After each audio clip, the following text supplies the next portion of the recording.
Warning, the following show will spoil the hell out of George R.R. Martin's A Song of Ice and Fire books and the TV show A Game of Thrones. Also, you're probably going to find a fuck ton of bad language. The explicit tag is there for a reason. Death and boobies, death and boobies, death and boobies, death and boobies, death and boobies, death and boobies, death and boobies, death and boobies, death and boobies, death and boobies.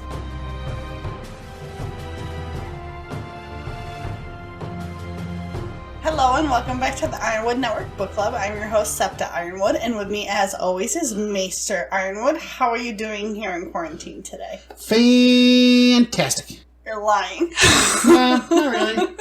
Like I said before, as far as quarantine goes, not much has changed for me.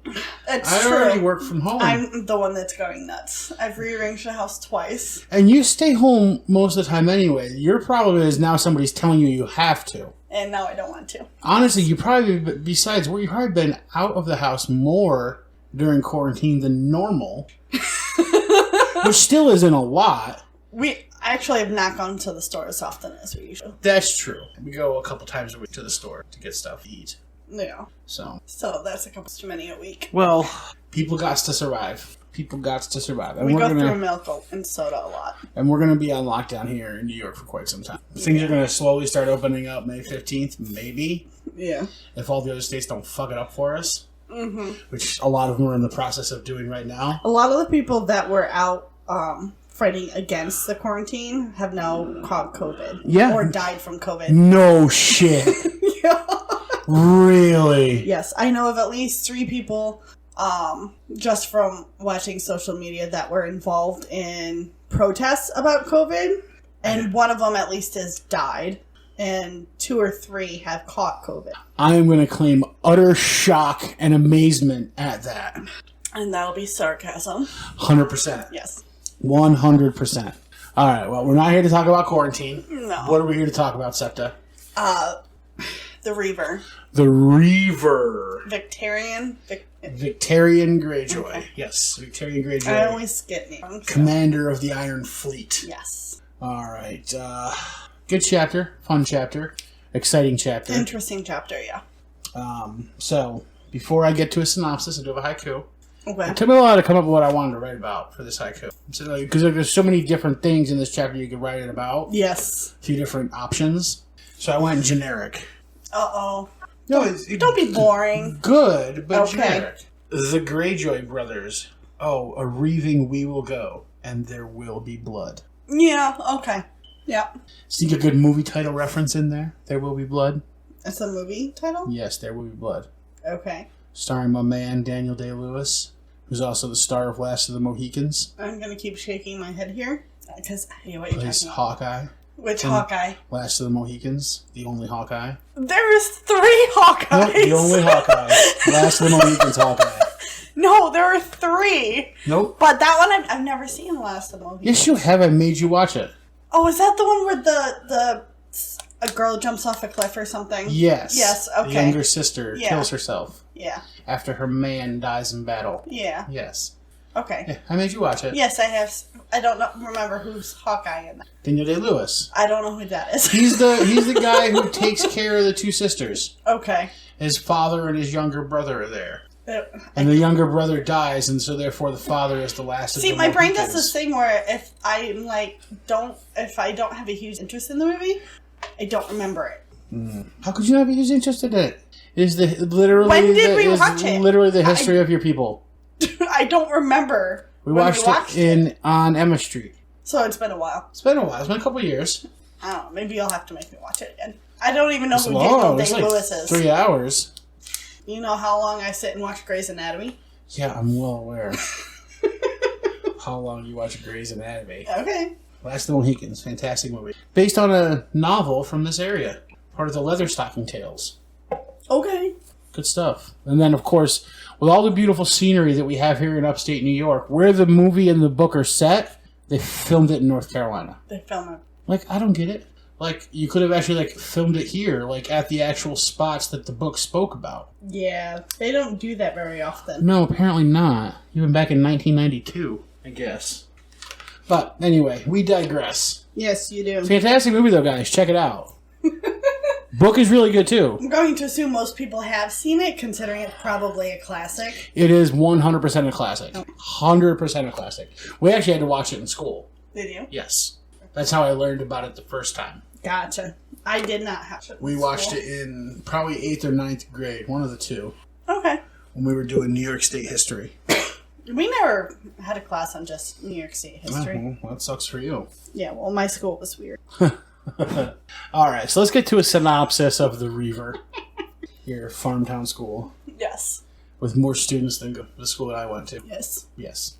All right, so we start off in the midst of a pitched battle on a boat deck, Yes. as Victarion and his men have boarded the command ship from the Shield Islands. Yes, and the Shield Islands are off. Getting there. Okay. So the Shield Islands are the islands that protect the mouth of the Mander River. Yes. And therefore, by extension, they protect High Garden, the Arbor, Old Town, all that good shit. Good. And so Victarion conquers all, defeats the Shield Islands fleet, and now the mouth of the Mander is open to the Ironborn to reap and pillage and rape all the way up and down the Mander River. While Victarion was taking the fleet, Euron and his men took the 4 Shield Islands and their castles so they could have the treasure, while Victarion got the honor and the glory. After the battle, a festive dinner is had at the main hall on Oakenshield Island. Some shenanigans happen there, thanks to Euron, of course. Mm-hmm. Afterwards, Euron takes his new girlfriend, who is the bastard daughter of the Lord of Oakenshield, former Lord of Oakenshield. Heads on upstairs and bangs the shit out of her until she passes out, and then summons Victarion. Summons Victarion by using the bastard child. One of his bastard children, just to remind Victarion of what he did to Victarion's wife. Well, none of his other people can speak. He didn't cut his kids' tongues out. Okay, fair, but somebody could have just come and tapped on and been like, "Guy with no eye wants to see you upstairs," anybody could have done it. Anybody could have. Anyway, so Victarion goes up to see him. They have an interesting conversation about flying. That's what you want to talk about, yes indeed. And then Euron has a special mission for Victarion, and he's going to send him to Slaver's Bay to bring back a special prize for Euron. And that's where we leave off. Mm-hmm. All right, let's get into this. Yes, let's.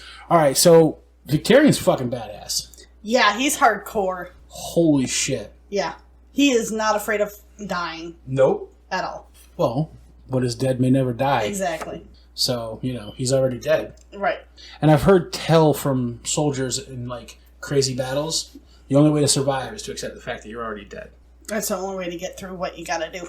Well, that and to be able to act without fear. Right. Is to just accept that you're already dead. Basically, if there's in this case, if there's a sword out there with your name on it, there's a sword out there with your name on it, not much you can do about it. Right. Now, he by himself kills, 10 men in single combat? Yeah.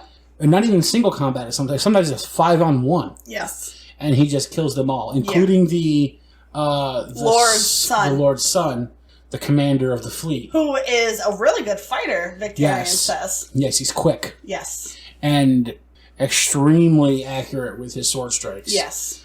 He almost gets the best of Victarion in a couple of spots. Yep. And Victarion says he was almost Ironborn. Almost Ironborn, because so one of the things that they say is that the men of these fleets are cowards. They would rather run than fight, so they don't go out on the boat with armor on, right? Because they don't want to drown if they get knocked over. This guy was in armor. Yes. So he was brave. He was willing to fight. And he did fight. And he did. And he probably, I think, at one point he would have won the fight against Victarion. Okay. But, even though he lost his sword, there were swords all over the place at that point, I'm sure.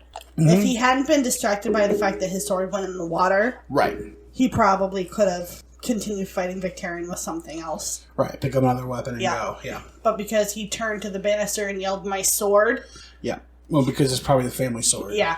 most like. Yeah. So he got distracted, and that's when Victarion grabbed him by the neck and threw him overboard. Right. So we don't know if he lived or dies. No, we don't. And we do know he was wearing armor. Yes. Which makes him surviving very slim. all the less likely. Yes. Yeah. So... Unless you've learned somehow, like in a body of water, Not to possible. remove your armor. Not possible. No? Removing that armor requires other people to do it. Because you can't... With the armor on, you can't reach the places to get... buckles and stuff. Right. You can't reach the places to get the armor off. That's right. So, no. Unless he can swim in 100 pounds of armor, he's dead. Well, if Jamie can do it... That's fair. Jamie did do it. In the TV. Right. In a puddle that somehow turned into a 400-foot deep lake. Yeah. Yeah. Yep. From puddle to lake in the magic of a TV shot. Yep. Well, he did also Brienne swam in armor. She did, yes. In the books. Yep, she did. So maybe this kid's maybe got a fighter's chance. Yeah. Victarion says he's a fighter. Mm-hmm. So he might be a fighter. But Victarion's even honored that this guy that he just supposedly killed, will be dining in the Drowned Gods Hall. Yes. Yep. Because he was that good of a fighter. Mm-hmm. Yep. Well, and if you're a warrior, you don't want to be shitty little nobodies. You want to be real men who were put up a real fight. Right, and he put up a real fight. Right, exactly. So that brings honor to the victory. Yes. So, a bloody fight. Yes. So they ended up capturing, 6 ships, I think?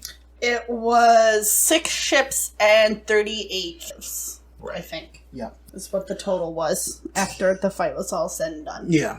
And the only injuries Victarion, whatever his name is, got was a slice between his pinky, or his pointer and his thumb. From when he caught Ceri's sword. Yes. When he swung it one time. Because his axe was down, his shield was splintered, so he caught it with his hand. Yes. Tough move. Well, I get he was wearing like the lobster, he's wearing gauntlets, or whatever it is. Yeah. But even with the metal, that's a very sensitive place to cut. Yes, it'll bleed like fuck, but like not like to the point where you're gonna bleed out. Right. It'll just bleed, and it's easy to cut. That's a lot of really sensitive tendons, and if you cut one just right, you've lost use of your thumb. Right. So. Luckily, it was his offhand raise, not his swinging sword hand. It was his shield hand. Yeah, exactly. Which your shield, anyway, you use all across your forearm anyway, so you don't need the dexterity. And his was twisted back at that point. Yeah, because he had taken several shots to the shield. Yeah. And they're using wooden shields. Yeah. Woo. Well, they haven't made. That's what they have. Shields that's what they have. Wooden shields. So you don't want to be using like a steel shield. It's way too heavy. Exactly. So you use wood. So yeah, the battle. Of course, George wrote it, so the battle was really good. Yes. Very well written. Yes. Very exciting. Yes. Victarion's wearing a gold cloak. Yep. With his gold kraken helmet. Yep. Now, I can just imagine someone wearing, like, this huge thing that looks like a giant octopus wrapping around his head. Right. Probably. Yeah. I mean, it covers his whole face. Right. So but to me, that doesn't seem like something that was bought with the iron price. To me, that seems like something that was paid with the gold price. Well, let me ask you this. That's not something that you would have made in the Iron Islands. Right. I would say... Okay, so the Kraken helmet, probably not. Right. But if you pay for it with shit that you stole... Right. No problem. Right. The suit of armor, honestly, probably came off of a dead opponent. It's not mentioned, but he says it's really thick because someone tried stabbing him with a spear in the back, and he said it felt like someone punched him in the shoulder. Yeah, it's full plate armor. Yeah, so it's heavy. So he's a fucking beast because you should not be wearing full plate armor on a boat in the middle of the ocean. Right. He says people hitting him with swords, it felt like they were hitting him with a branch, a willow branch. Fly swatter, crazy. Yeah. But that's not something you'd normally wear because if you go overboard for any reason in that, you're dead. You're sinking to the bottom and you're done. So it's pretty fucking badass. Yes. And we'll find out more about this armor later. Oh, we will? Yeah. Okay. Yeah, we'll find out more about it. It's not just regular armor? No, it's not. Okay. So we'll get more about that down the road. Let me pull it up. Well, if you said more down the road, I just want to make sure we get. We'll get to it. Okay. But yeah, there's more than meets the eye. Okay. More to this hobbit than meets the eye. There's always more to someone in the eye. Mithril. There's no me. So he wins. He goes back on his boat. He gives command to somebody plus a dozen men of the ship that they took over. Yep, to take over that ship. So As a it's new not sinking. captain is raised. Yep. So good for him. Yep. And then they head on to land to go in the Yep. feast. He has this woman that has been gifted to him by Euron on the boat. The dusky woman. What's this dusky? She's dark-skinned. Okay. Yes, she's dark-skinned. But he said he got her off a slave trader. Well, she was a gift. To Victarion from Euron. Euron, right. Euron says he got her from a slave trader. Yeah. And if Victarion didn't accept her as a gift, he was going to kill her. Yeah. So Victarion took her. Yep. And then took her. Yep. And she's now on the boat with him, and she mended his hand. Well, she wrapped his hand. She's like his salt wife now, essentially. Yeah. So they head in to do dinner. Big feast for all the Hail the Victorious dead. They noticed that Euron's having his men collect all the women and children to sell to slave traders. That's not the Iron Way. Right. And that's what Victarion says. He tells And Euron, some of the other men are saying that too, Right. because... they should be made as salt wives. Or what's the other word? They're basically peasants. Yeah. But there was a word he had used saying they weren't slaves, their children were born free as long as they gave their children to the dragon god. Right. Yep. I don't remember the word, but I know what you're talking about. Yeah. So, but that's not what's happening. Euron is going to sell them all to slavery. Which is not the Ironborn thing to do. Not at all. And, the Ironborn do not believe in slavery. right. And here's the new Ironborn king collecting slaves to sell. But also remember this. If you read this chapter carefully, Euron does not follow the drowned god. Right. Euron has the 7 land gods that he follows. Only 7 land gods. 7 land gods. So is it The faith of the 7. So he follows the faith of the 7. Yeah, the 7 gods. It's mentioned in the chapter that Euron follows the... backwardsly mentioned that he follows the faith of the 7. I missed that. Yeah. Okay. I could probably pull up the quote. Probably do that. Well, it's a 20-page chapter, so I got things highlighted. Okay. Find quotes. As long as you've got it. I'm pretty sure I highlighted it. We'll see. Maybe, maybe not. It's towards the beginning, so... I'm just tasting water. Oh, my Kindle book finally opened. Let's see. This whole... We'll leave it in. That's boring. That's mean. It's all good. No, that's just mean. This is, like, live fact-checking. Okay, so, vamp a little bit. Septa. Excuse me? Vamp a little bit. What's that even? Talk about something. Like, for instance, talk about who Victarion really wants to fight. His brother? Well, besides his brother. Because he can't fight his brother because that would be kinslaying. Right. He mentions a few people he wouldn't mind fighting. And none of them are his men. Right. What does he talk about? I have no idea. When does he talk about it? Jaime Lannister, Sir yeah. Loras, Randall Tarley. He talks about that in the feast hall. Yeah. About the men he wants. Victarion. Sorry, we weren't there yet in the discussion, so that's why I was... Because right now we're just... This is where the men are congratulating Valyrian. Victarion. Whatever his name is. His Victarion. name is Victarion. Valyrian is a country. Yes, I know, and I keep getting it mixed up. Yell at me. But yes. The men are congratulating Victarion. They're talking about slavery. Anyway, I can't find it, but... Yes, there's a sentence in here where they mention that Victarion mentions in his own mind that Euron follows 7 land gods, not the drowned god. So why did they accept him as king? Because he won the King's Moot. He doesn't follow the gods. He won the King's Moot because he brought lots of treasure. There was another thing that the men kept talking about that I was confused about. Okay.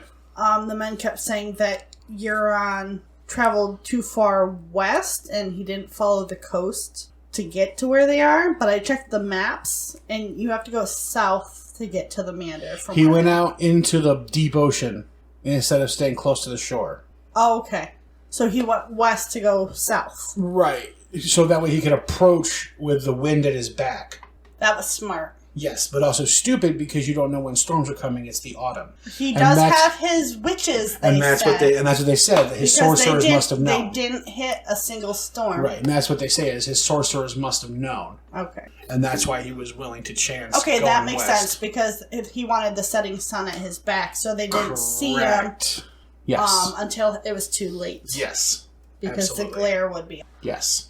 That makes sense. Absolutely. So they were out in the Sunset Sea. Okay. Yep. Makes sense to me. It's a bold move. Bold Yes. strategy, Cotton. Let's hope it pays off for him. Cotton.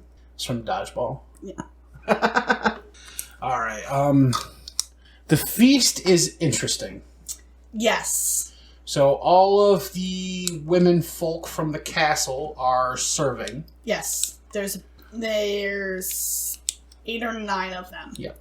It's the lady of the house plus her children and stepchildren. Yep. With the bastard daughter, who's not her daughter. Cinderella is what I was calling her in my head. Who is the guest of honor for Euron. Yes. And then Euron decries that she will get to pick whatever clothes she wants from the wardrobes of all the other rich ladies of the house. Mm-hmm. So, since there's so much grabbing and stuff going on towards the servers, the cleaned clothes. So clean. all the women should now just disrobe, so they don't get anything on those clothes, and they don't get ripped or ruined. I feel bad for the little 10-year-old. Yeah, absolutely, 100%, because you know her night's not ending well. Yes. None of their nights are ending well. No, even one of them's mentioned in the book. Yeah, but I feel worse for the 10-year-old. Like, I mean, they even say as Victarion's going upstairs, eventually the sound of rape left behind, and all you can hear is... it is mentioned that one of the lords was raping one of the girls on the table. Yeah. So, spoils of victory back in the day. So, let's talk about Let's him. Okay. Let's talk about Euron's speech. Okay. In the dining hall. Yeah. So, Euron is doing something unorthodox. To the Iron Men or just in general? Well, completely in general. Well, especially to the Iron Men, right? So they just defeated the Shield Islands, which opens up the Mander River and everything up there. The Arbor, Old Town, High Garden, all of that. Targets that they haven't been able to pillage in thousands of years since the Gardener Kings put the Shield Islands in place. Yes. I imagine the Kings of Greenhand was actually mentioned in this chapter. Well, that's who the Gardener Kings were. Yes. The Gardener Kings were the green. Okay. The green hand of the Gardeners. Okay. Yes. Yep. That coin that they found in Viserys's jailer's office was a green hand coin. That's from the old. So before Aegon's conquest, the Gardener Kings ruled High Garden. Okay. And they were replaced with the Tyrells after Aegon's conquest because the Gardeners were wiped out. Okay. At the Field of Fire. Okay. So, yeah. So, normally, that's what they would do, right? So, they would just start pillaging up and down the Mander River because there's all sorts of rich stuff there. Right. They're not doing that. That's not what they're going to do, though. What does Euron want to do instead? He wants to continue west. He wants to go west again. Yes. Past Valyria. Yes. To Slaver's Bay. Yeah. But first, he is making 4 new lords. Yep. Of the islands. Yep. And giving them to Victarion's men. Yeah. Victarion's most loyal men. Yes. Now getting lordships from Euron. Smart move. That is a smart move. Very smart move. One of them is a young boy. He's 16. Mm-hmm. He's the heir of some other man. Harlaw. Yep. One of them is the Reader's heir. Yep. One of them is Victarion's best, right-hand man. His right-hand man. The barber. Yes. The barber. Yep. Victarion even tries to say, don't take it. And when you turn that down. Exactly. Gets to be the lord of his own castle. Exactly. Yeah, okay. Mm-hmm. And that's exactly right. So, Euron is very smart here. The only person who can really challenge him is Victarion. Yes. So you take away Victarion's power base. Or at least a big chunk of it. And so that's what he's doing. He's taking Victarion's men and making them stay here. And also making them loyal to Euron because of this increase in station that they've received. Yes. So they're increasing their station and he's separating them from Victarion. Yes. Absolutely. Mm-hmm. So it's a smooth move on his part. But despite all that, nobody is happy with this whole we're gonna go west and we're not gonna fuck with the Mander River. Yeah, he tries to tell the Reader to shut up because he doesn't know what he's talking about, but everybody's on the Reader's side. Yes. Because they're reavers and rapers and they want to go up and down the Mander, and there's no way all these ships are going to make it across the Sunset Sea safely. Right. All the way past Ashai. Through all these waters that only he has been through. Yes. And some of these boats aren't even made for this. Right. They're longboats. They're meant to be near shore. Exactly. Yeah. So they're not big galleys. They're longboats. They're longboats. And they said some of the areas are so shallow that some of these boats won't even make through, the deep water boats. Yeah. And then the opposite is true. Yes. As well. Little boats meant for shallower places cannot stand up to the waves in the middle of an ocean during a storm in the autumn. So as everybody's yelling at him, essentially, Euron runs away with his girl. Yeah. So that didn't go the way he wanted it to. No. So they head upstairs. He heads upstairs, and Victarion sits and thinks a little bit and more. drinks some more. He drinks with Newt the barber to show that he's not mad at him for accepting. Right. And then Crow's Eye's bastard son comes to get him. Yep. And summons him upstairs. Yep. So Victarion heads upstairs. Euron's new girlfriend is passed out naked in bed. In her parents' bed. Yep. And Euron is just standing by the window, butt-ass naked, with his robe open. Yep. Exposed to the world. And one eye patch on. Yep. Well, he always has an eye patch on. Yes. Yeah. This one's a red leather one. Yep. And so Victarion comes in and tells him to cover the fuck up. Yeah. And they get to talking. Now let's talk about this. Okay, so the first thing that they talk about is Euron talks about how ever since he was a boy, he had dreams that he could fly. But when he woke up, he couldn't. Yes. Who does this remind you of? Bran. Now, I did not catch this the first time I read the chapter. Ah. But as soon as I read that this time, I went, oh, holy shit.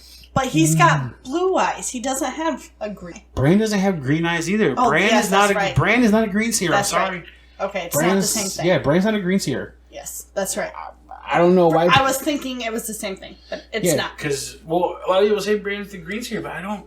Jojen had green eyes. Jojen has green eyes. Yes. Jojen was sickly as a child and small. Bran was actually...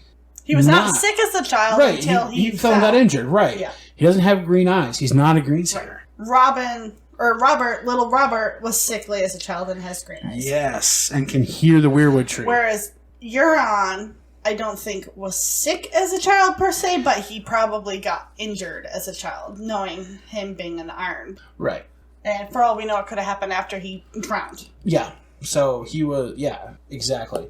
And don't forget that Sweet Robin can hear the weirwood tree, the singers from the weirwood tree. Right. So I don't know where people get this idea that Bran's the green seer from, because he doesn't have any of the traits of a green seer, the fact that he's a warg. If anything, he's getting the green seeing power from Jojen's blood. I got them mixed up when I first... Because that was the first thing that popped in my head was, wait, he doesn't have green eyes. But I know that... No. The overwhelming theory in the group, of the readers. I understand that's what you're saying. But what I'm saying is I mixed up when I first read it. Or when I just read it and realized he was dreaming about flying, was my brain went, okay, so he's a green seer. And then it went, oh, wait, no, he's not, because he doesn't have green eyes. Right. I think it means that he was contacted by the Three-Eyed Crow. Yes. Three-Eyed, yes. Yes, Three-Eyed Crow. Because the TV show is a Three-Eyed Raven, but it's not in the books. Yes. Because there's Three-Eyed Crow and then there's Blood Raven. Right, because Blood Raven is the tree. Yes. And the Three-Eyed Crow is different than this. Because there is... I'm sorry, everybody out there listening to this. We have to repeat this again because people seem to not... And we haven't said this in a while. People seem to not get it. There's literally a scene where Bran is dreaming, and both the tree and the crow are both vying for Bran's attention because they are different people. Yes.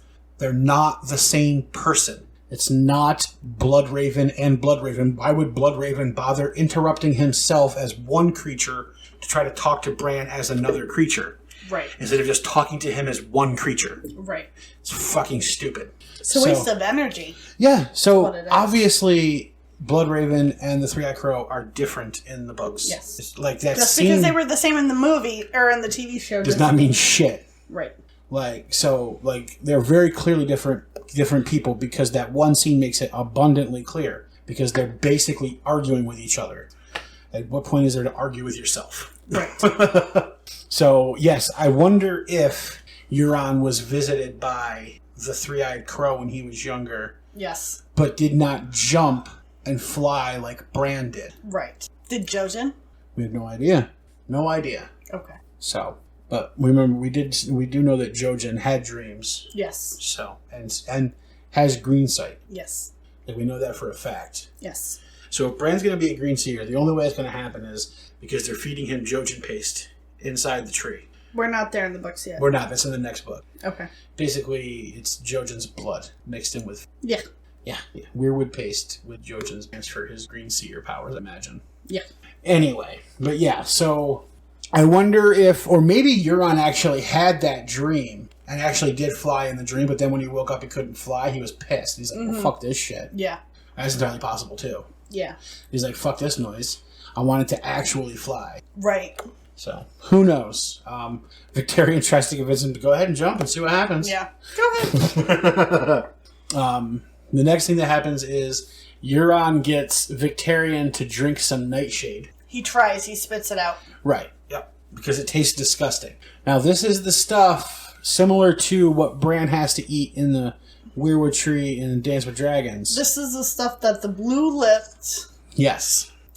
wizards drink. That opens their mind. Also, I think it's similar to the Black Water, the House of Black and White. Remember the smell for Arya?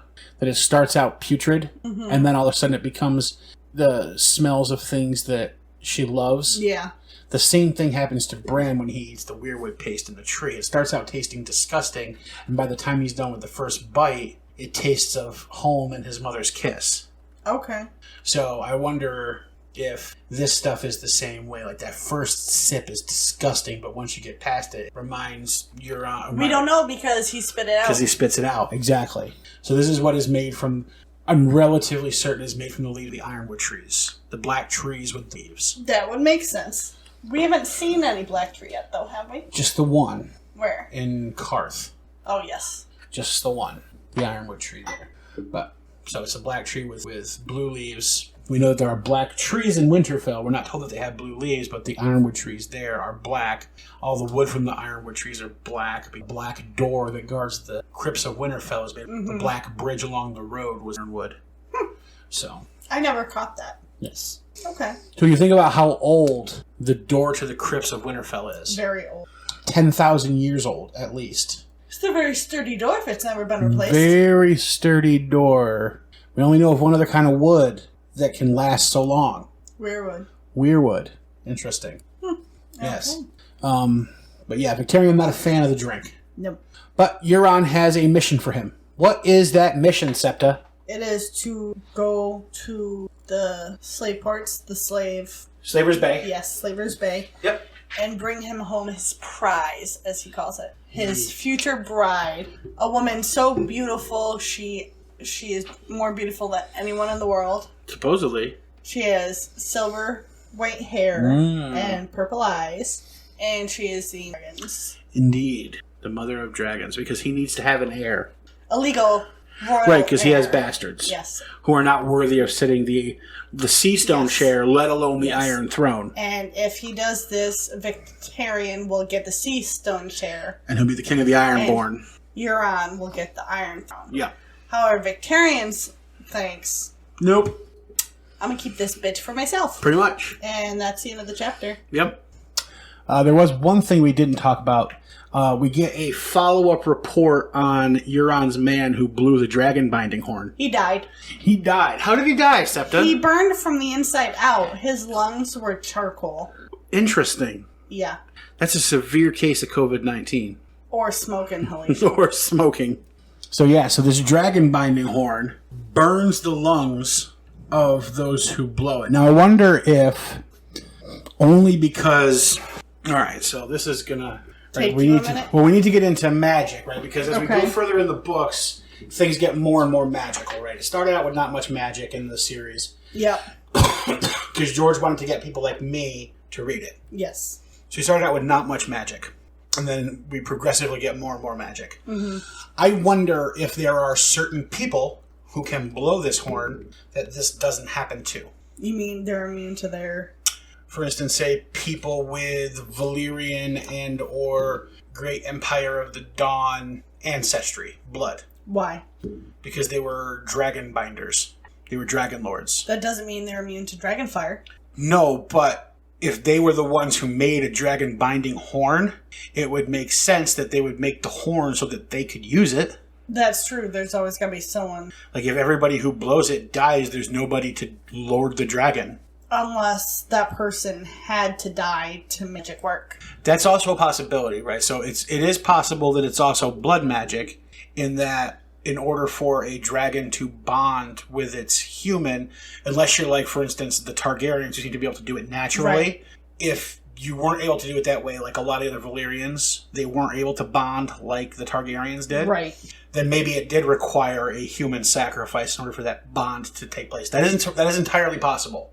Or they have special, right, like in their blood, like Dany can withstand higher heat than most Right. people. She can't withstand fire, but she can withstand higher heat Right. than most people. That maybe they could blow the horn with no problems. Maybe she could. Maybe. Or other Targaryen / Valyrian / ancestor. Right. Possibly Depending Danes. on how much is in their blood. Possibly Danes, possibly First Men, because pretty sure the First Men were just the followers of the Tourmaline Empress who came of Garth Greenhand as the First Men after the Bloodstone Emperor took over the Great Empire of the Dawn. Okay. So there Tourmaline. might That's an orange. might be Amethyst Empress. That's who it was. Okay, you said tourmaline. Yeah, I know I did. Amethyst Empress. Okay. So it's possible that there are people out there who might be able to blow this horn without it affecting them. Possibly people who have that ancestry. So the Danes might, Targaryens might, some First Men might. First Men who could possibly trace their name back to Garth Green. Right. So I guess we'll see. Yeah, which would then make the Starks able to do it. Also the Danes, so Jon should be double safe for blowing a dragon binding horn and therefore binding a dragon to him, maybe. Who knows? Maybe. So we'll see, but yeah. Or maybe this is actually the Horn of Winter. Since it burns things, maybe this is what brings down the wall. That'd be interesting. So, who knows? It would be interesting that the Horn of Winter is actually a fire horn. Because that's what melts snow. But that's what would control winter, right? Heat controls winter. Yes. Just like Winterfell and was defeated. Right. Is this place with the hot springs and the underground volcanic activity that keeps it warm all year round. So, interesting thought. That is an interesting. All right, but that's all I got to say about this chapter. Yeah, really. I think that's it. It's good stuff. What is our next chapter? Did you look? I think it's Jamie. It is Jamie indeed. Jamie pays a visit to Lancel. Yep. Doesn't go so well. No. Well, Lancel is weird. Yeah, he's gone nuts. Yep. So he's going to go visit Lancel. So that'll be out Friday. Yep. Don't miss our... Isn't this one out This Friday? This is out Friday. That'll be out... Jamie will be out Tuesday. Okay. Yes, Jamie will be out on Tuesday. Also, don't miss yesterday, our most recent sports movie review podcast episode. That was Remember the Titans. Yep. So that came out yesterday. Go ahead and give that a listen at sportsmoviepod.com. Other than that, if you got questions, concerns, comments, how to subscribe, how to support the show, we appreciate every single listener. We love it. You guys are great. If you need any way to contact us or anything like that, just head over to the website, IceAndFirePod.com. Other than that, we will catch you on Tuesday. Goodbye, guys. Bye.